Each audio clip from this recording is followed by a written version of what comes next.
Day 37, how I was conned out of over $2 million.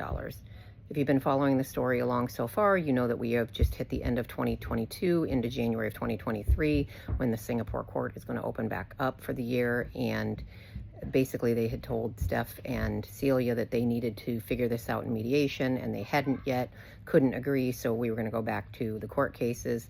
And Celia starts to try to do more motions, and we have to come up with another, I don't know, $20,000, $30,000 for motions, which, you know, of course we do. And I'm all along telling Stephanie that, hey, we're out of money. Like, I can't get any more money. She's wanting me to have my mom borrow more money, which I'm like, no, absolutely not. Like, I can't, you know, get any more money from my mom. Like, she's retired and, you know, she's elderly, and like, I'm done.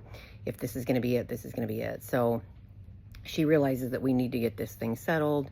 But then the court tells her that because they're going to do a settlement and everything and get this all done, that the court needs $50,000 in a bank account in Singapore that they can take the final fees for the trial and everything out of, and that Celia had to have like 230 or 500,000 or something like that in a bank account. And so she supposedly had that there, and Steph supposedly had to have 50,000. So we had to come up with that.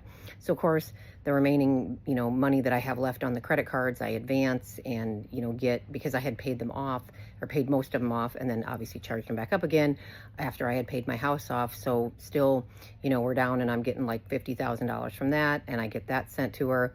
We get everything all wrapped up, and then supposedly, you know, they're coming to a settlement. So the settlement, that offer goes back and forth, and finally it's settled on $1.49 million, which is way less than what I'm in. But at this point, she says if we keep going, we're going to have to pay more fees, and we have no more money, so we can't keep the court case going. So we really have no choice but for her to settle. So she settles for this $1.49 million, but then they're not going to start paying out until, you know, like 10 months later or something like that is going to be the first payment. So now we've got to wait another 10 months for the money.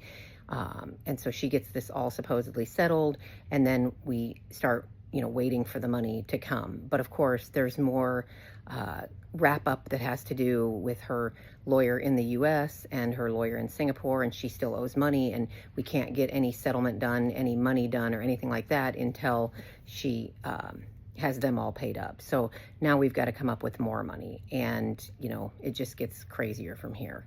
So come back for day 38, and we'll get to the end of at least this court nonsense. And please like, comment, share, follow, ask me anything. Again, I'm trying to make sure that I figure out where all the comments are and answer them back. I know this story is crazy, but just wait until you hear when this all blows up. Then it gets really fucking crazy.